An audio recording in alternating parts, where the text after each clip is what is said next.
The afternoon sun spilled through the large bay windows, casting golden streaks across the polished wooden floor. Madison's house always felt warm, inviting, a place I could relax without worrying about anything. It wasn't unusual for me to spend entire weekends here.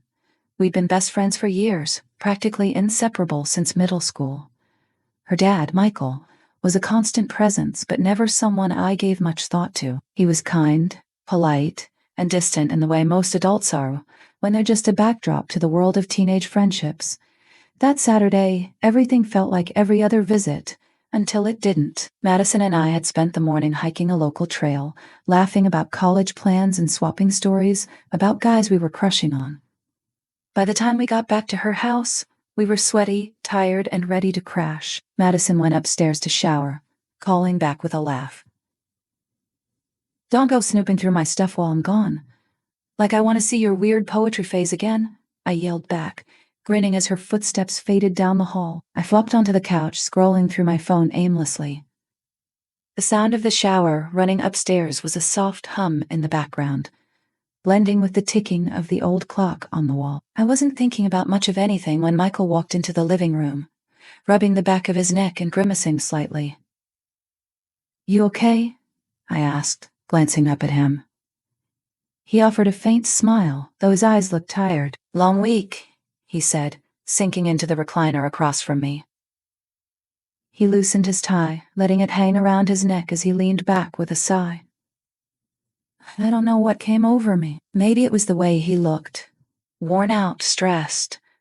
Or maybe it was just the easy comfort of being in a place that felt like home. Whatever it was, the words left my mouth before I had a chance to think them through. "You look like you need a break," I said, setting my phone aside. "Want me to help with that?" Michael raised an eyebrow. His expression caught somewhere between surprise and amusement. "What do you mean? A massage?"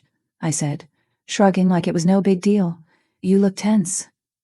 "I do it for my mom all the time." He hesitated, clearly unsure. "That's kind of you, but it's nothing," I interrupted, standing up and walking toward him before I could second-guess myself. "You seriously look like you're carrying the weight of the world on your shoulders." His eyes searched mine for a moment, like he was trying to read my intentions. Finally, he nodded, a small, reluctant smile tugging at the corners of his mouth. "All right," he said, settling deeper into the recliner. "If you insist." He stepped behind the chair, placing my hands lightly on his shoulders.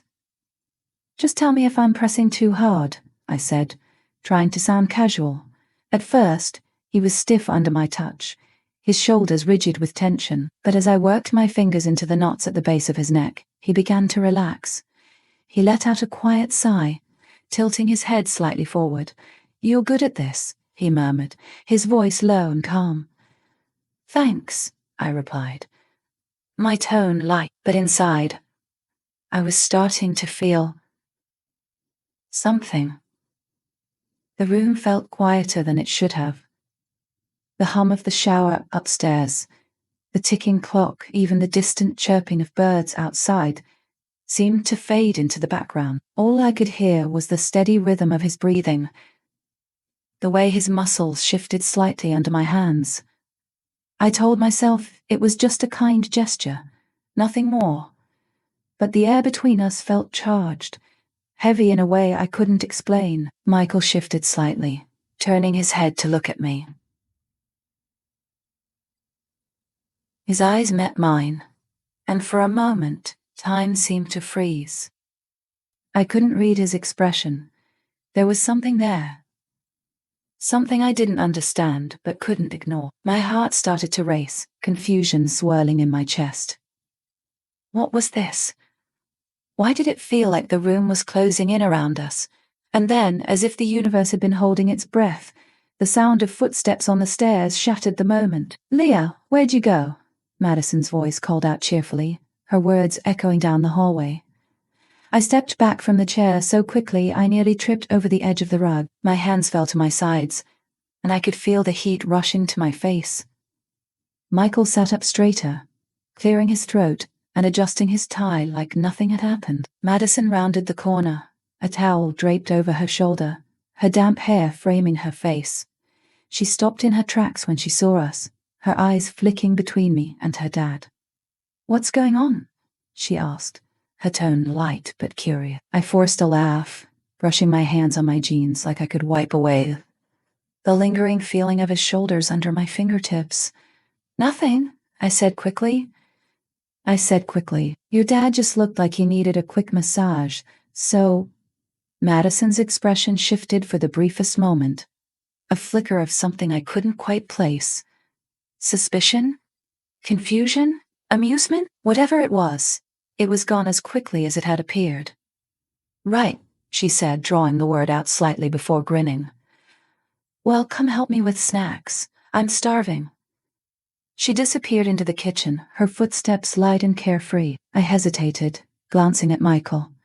His face was calm, composed, but his eyes said something else entirely. I turned quickly, following Madison into the kitchen, but my mind was spinning. What had just happened? Was it nothing? Or was it something I wasn't ready to admit? And why, as I stood next to Madison and pretended everything was fine, could I still feel the weight of his gaze lingering on me? The weight of the previous day still clung to me, even as I sat at the breakfast table with Madison the next morning. She was her usual self, talking about her plans for the day, laughing at her own jokes, but her energy felt distant, as though it existed in another world from the storm brewing inside me. I couldn't focus. My thoughts were anchored to Michael, to the moment we'd shared, to the look in his eyes that refused to leave my mind. What was wrong with me? I told myself it was nothing, that I'd imagined the tension. He was Madison's dad, someone who should have been just another background figure in my life. And yet, every time I tried to push the thought of him away, it came rushing back with a force I couldn't ignore. When Madison announced she was heading out with her mom to shop for some supplies, I didn't hesitate to stay behind. "You sure?" she asked, tying her hair into a messy bun. "Yeah," I said quickly. "I just need some quiet time to recharge." She shrugged, grabbing her bag. "Suit yourself. Don't let Dad bore you to death," she teased before disappearing out the door. Her words lingered, heavier than they should have been. The house felt unnaturally quiet after they left. I wandered aimlessly from room to room, my thoughts a tangled mess. Part of me wanted to stay out of his way, to avoid repeating the awkwardness of the day before. But another part, one I didn't want to acknowledge, felt pulled toward him, like gravity. I found myself in the kitchen, standing by the counter and staring at nothing in particular when he walked in. "Morning," he said, his voice calm and steady. "Morning," I replied, my tone betraying the nervous energy bubbling just beneath the surface. Michael moved to the coffee pot, pouring himself a cup. He was dressed casually, just a fitted gray t-shirt and jeans, but something about the way he carried himself made the air feel heavier.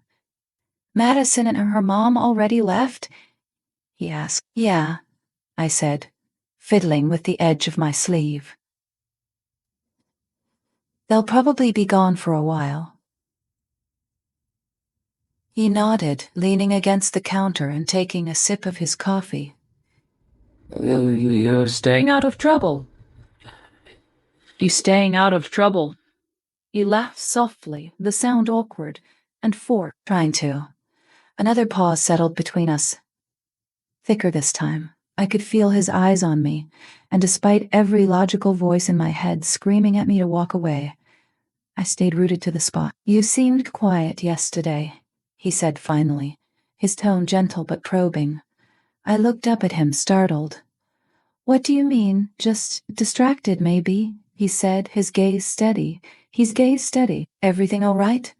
The way he said it made my heart race, like there was a second meaning hidden beneath the surface. "Yeah, I'm fine," I said quickly. But I wasn't, and I think he knew it. Later, I found myself sitting on the couch, flipping aimlessly through a magazine I wasn't really reading. The house was silent, save for the faint hum of the air conditioner and the distant sound of birds outside. I tried to focus on the words in front of me, but my thoughts kept circling back to Michael. I didn't understand why. When his voice broke the quiet, I flinched. Leah. I looked up to find him standing in the doorway, his expression unreadable. "Do you have a minute?" he asked. My heart pounded as I nodded, setting the magazine aside. "Come on," he said, gesturing for me to follow him. I hesitated for half a second before standing. My legs felt like they were moving on their own as I followed him down the hallway, past the kitchen, and out onto the back patio. The late morning sun was warm on my skin as I stepped outside. Michael leaned against the railing, his coffee mug cradled in one hand. "I didn't mean to make things awkward yesterday," he said, his voice low and even. "You didn't," I said quickly, though the words felt hollow. He smiled faintly, shaking his head. "I think we both know that's not true."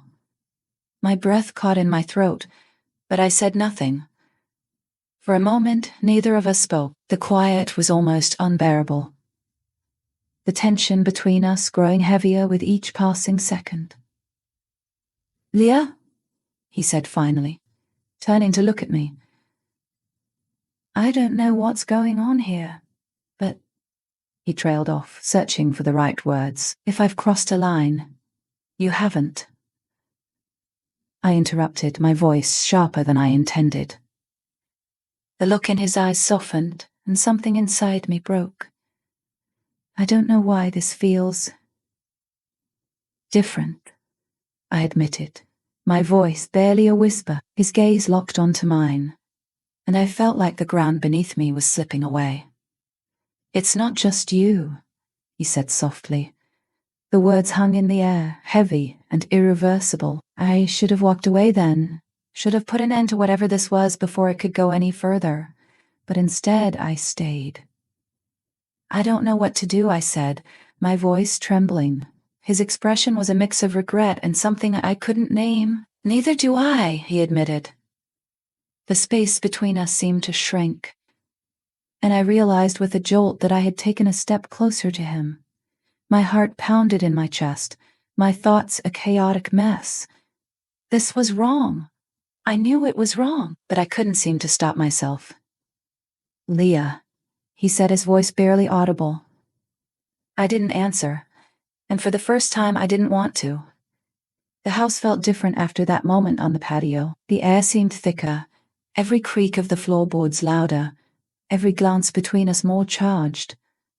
Madison returned home later that afternoon, her usual cheerful self, completely unaware of the silent storm brewing beneath the surface. I tried to focus on her, to anchor myself in the familiarity of our friendship.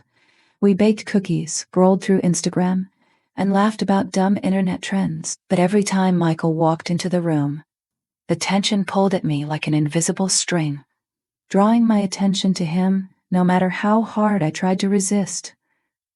That night, we all sat in the living room to watch a movie. Madison sprawled across the couch with a bowl of popcorn in her lap, completely engrossed in the screen. I sat on the armchair next to her, but Michael chose the recliner directly across from me. His presence felt impossible to ignore. Halfway through the movie, Madison fell asleep, her head resting against the arm of the couch. Her soft snores filled the room, but I was wide awake, my pulse quickening with every passing second. "Long day for her," Michael said quietly, his voice breaking the silence. I nodded, my throat too dry to respond. He stood stretching casually. "I'll grab some water. Want anything?" "No, I'm good," I replied, my voice barely audible. He disappeared into the kitchen, and I let out a shaky breath, my fingers gripping the edge of the armchair. I told myself to stay put, to let the moment pass. But before I could stop myself, I stood and followed him. The kitchen was dimly lit, the only light coming from the range hood above the stove. Michael stood by the counter sipping from a glass of water. He looked up when I entered, his expression calm but curious. "Couldn't sleep either?" he asked. I shrugged, leaning against the doorframe. Guess not. I set the glass down, his gaze lingering on me for a moment longer than necessary. You okay? The question caught me off guard. I wasn't okay, not really, but I didn't know how to explain it. Not to him, not even to myself. Yeah, I said, though the word felt hollow. He took a step closer, his movement slow and deliberate. You sure? The air between us felt charged again, the same way it had on the patio. My pulse raced, my thoughts a chaotic swirl of emotions I couldn't untangle. I don't know, I admitted, my voice barely a whisper. Michael stopped a few feet away, his expression unreadable. Leah, I don't want to make you uncomfortable, he said softly. If I'm crossing a line, you're not, I interrupted, the words spilling out before I could stop them. The silence that followed was deafening. He studied me for a long moment, his gaze steady and searching, and then, almost imperceptibly, he closed the distance between us. My breath caught as he reached out, his fingers brushing against my arm. It was such a small gesture, so subtle, but it sent a shockwave through me. This isn't a good idea, he said, his voice low and hesitant. I know, I replied, but I didn't move. Neither did he. The sound of the refrigerator humming filled the room as we stood there, the space between us shrinking with every passing second. I should have walked away, should have said something to break the spell, but instead, I stayed rooted to the spot, my heart pounding in my chest. Leah, he began, his voice trailing off. I didn't let him finish. Without thinking, without planning, I stepped closer, closing the gap between us. His hand dropped to his side, but he didn't step back. His expression was conflicted, torn between hesitation and something else. Something that mirrored the chaos inside me. I don't know why I'm here, I said quietly, my voice trembling. Neither do I, he admitted, his gaze locked on mine. The tension was unbearable, every second stretching into an eternity. And then, before I could talk myself out of it, I reached up and placed my hand lightly on his chest. The contact sent a jolt through both of us, and for a moment he looked like he might pull away. But then he stayed, his breathing shallow, his eyes fixed on mine. This is wrong, he said, his voice barely more than a whisper. I know, I replied, my hand still resting against him. Neither of us moved. The sound of Madison stirring in the living room snapped us both back to reality. I pulled my hand away quickly, stepping back as though I'd been burned. Michael turned, grabbing his glass from the counter and taking a long sip, his back to me. My heart raced as I tried to compose myself, my hands shaking. I should go check on her, I said, my voice unsteady. He nodded without turning around. Good idea. I fled the kitchen, my mind a whirlwind of emotions I couldn't begin to process. As I sank back into the armchair beside Madison, pretending to watch the movie, all I could think about was the moment I had just shared with Michael. And the fact that I wasn't sure I wanted it to stop. The tension was unbearable. A steady hum that followed me through every room of the house. Madison was oblivious, her cheerful energy filling the spaces I wanted to disappear into. But when she excused herself to take a nap, the weight of everything hit me like a freight train.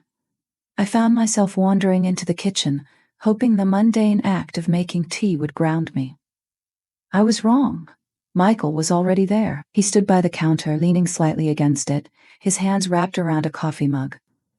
He looked up as I entered, his expression unreadable, but his presence impossible to ignore. Hey, he said softly. Hey, I replied, my voice barely above a whisper. I moved toward the cabinet, pulling out a mug and trying to focus on the simplicity of the task.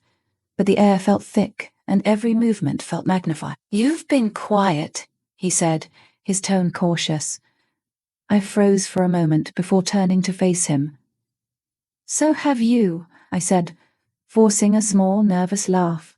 Michael set his mug down on the counter, stepping closer, but still keeping a careful distance. "I've been trying to figure out how to talk to you," he admitted. "You don't have to," I said quickly. "There's nothing to talk about." His eyes met mine, and the look in them made my breath catch. "You don't really believe that, do you?" I didn't answer. I couldn't. The silence stretched between us, heavy and suffocating. I told myself to walk away, to leave the room and put an end to whatever this was. But my feet wouldn't move. "I don't want to make you uncomfortable," Michael said, his voice low and careful. "You're not," I replied, though my trembling hands betrayed me. He stepped closer, his movements slow and deliberate. "Leah, I don't," I interrupted, my voice trembling. "Don't say it." Michael stopped, his expression a mix of frustration and something else. Something raw and vulnerable. "Why not?" he asked. "Because we both know it's wrong. Because we're pretending it's not there." His words hit me like a slap, the truth of them cutting through the fragile wall I'd built around myself. "I don't know what you want me to say," I whispered, my voice barely audible. "I don't want you to say anything," he said. I can't pretend this doesn't exist." My chest tightened and I felt tears prick at the corners of my eyes. "This isn't supposed to happen," I said, shaking my head. "But it did," he said, his voice firm but not unkind. I felt the distance between us disappear before I even realized I'd taken a step forward. His hand brushed against mine, a fleeting touch that sent a jolt through my entire body. "This is a mistake," I said, though my voice lacked conviction. "Maybe," he replied, his tone soft, "but it doesn't feel like one." The world seemed to shrink around us, the kitchen fading into the background as I found myself lost in his gaze. My heart pounded in my chest, my thoughts a chaotic mess of fear, guilt, and something I couldn't name. I didn't know who moved first. Maybe it was him, maybe it was me, but when his hand cupped my face, the warmth of his touch made the rest of the world disappear. "This can't happen," I whispered, though I made no move to pull away. "I know," he said, his voice barely audible, and then his lips met mine. The kiss was soft, tentative, like we were both testing the waters of something we knew we shouldn't be touching. But the moment it happened, the dam broke. The tension that had been building between us for days finally exploded, consuming everything in its path. For a brief, fleeting moment, nothing else mattered. Not Madison, not the consequences, not the weight of what we were doing. But then, just as quickly as it began, reality crashed down around me. I pulled away, my breath coming in short, shaky gasps. "We can't," I said, my voice trembling. Michael stepped back, his hands falling to his sides, his expression filled with regret. "I know," he said softly. I turned and left the kitchen, my heart pounding as I fled up the stairs and locked myself in the guest room. That night, I lay awake, staring at the ceiling and replaying the moment over and over in my mind. Guilt and shame clawed at me, but they couldn't drown out the lingering warmth of his touch or the memory of his lips on mine. I didn't know what would happen next, but I knew one thing for certain. Nothing would ever be the same. The next morning felt like stepping into a minefield. I woke up groggy, my head heavy with the weight of everything that had happened. The guilt clung to me like a second skin, suffocating and impossible to shake. I could still feel his touch, still hear his voice, and no amount of reasoning with myself seemed to make it go away. Downstairs, the smell of freshly brewed coffee and sizzling bacon wafted through the air. Madison's voice carried from the kitchen, light and carefree, a stark contrast to the storm raging inside me. I took a deep breath and forced myself to leave the safety of the guest room. When I reached the kitchen, Madison was standing by the stove, flipping pancakes with a wide grin. Morning, sleepyhead, she said brightly. You missed all the fun last night. Mom found these old photo albums and embarrassed me to death. I forced a smile, mumbling something about being exhausted. My eyes darted to Michael, who sat at the table with a mug of coffee in his hands. He looked calm, composed even. But when our eyes met, something flickered across his face. Regret, maybe, or something heavier. Morning, Leah, he said, his voice steady. Morning, I replied, quickly looking away. The tension between us was palpable, but Madison didn't seem to notice. She was too busy talking about her plans for the day, her words filling the silence I desperately wished I could escape. After breakfast, Madison dragged me into the living room to help her sort through some old boxes. I tried to focus on the task, to lose myself in the nostalgia of our shared memories, but my thoughts kept drifting back to Michael. Every time he entered the room, my chest tightened. I could feel his presence, even when I wasn't looking at him. The unspoken tension between us hung in the air, heavy and suffocating. At one point, Madison left to grab something from the garage, leaving us alone. The silence was deafening. I'm sorry, Michael said suddenly, his voice low. I froze, my hands hovering over a stack of old photos. For what? I asked, though I already knew the answer. For last night, he said. It shouldn't have happened.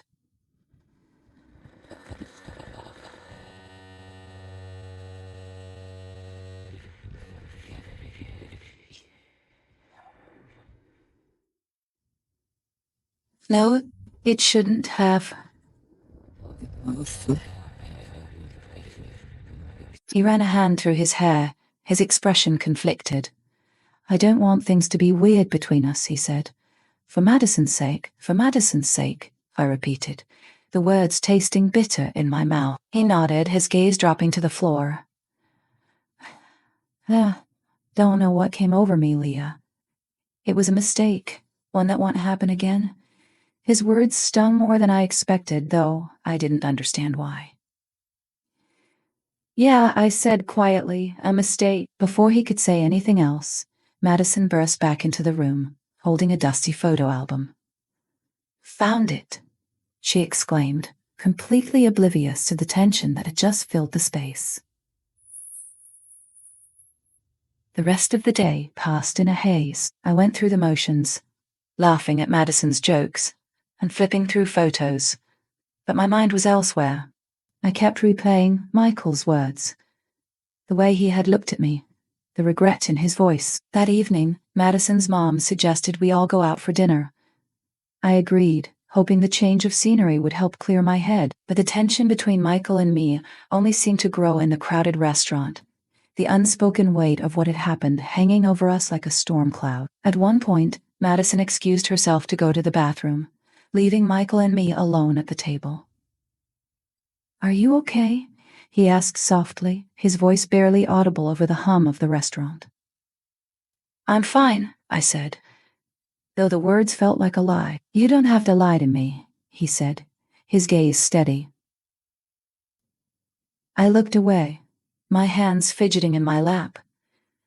I don't know what you want me to say. I admitted. Just say you're okay, he said. Even if you're not. I looked up at him, my chest tightening. Why does it matter?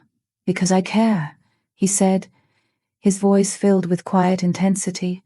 His words hung between us, heavy and unspoken. Before either of us could say anything else, Madison returned, her cheerful energy cutting through the tension like a knife.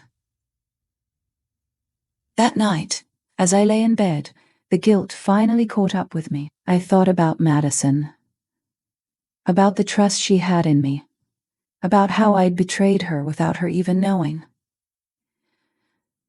I thought about Michael, about the way he had looked at me, about the way his touch had made me feel things I didn't want to admit. I hated myself for it, for all of it.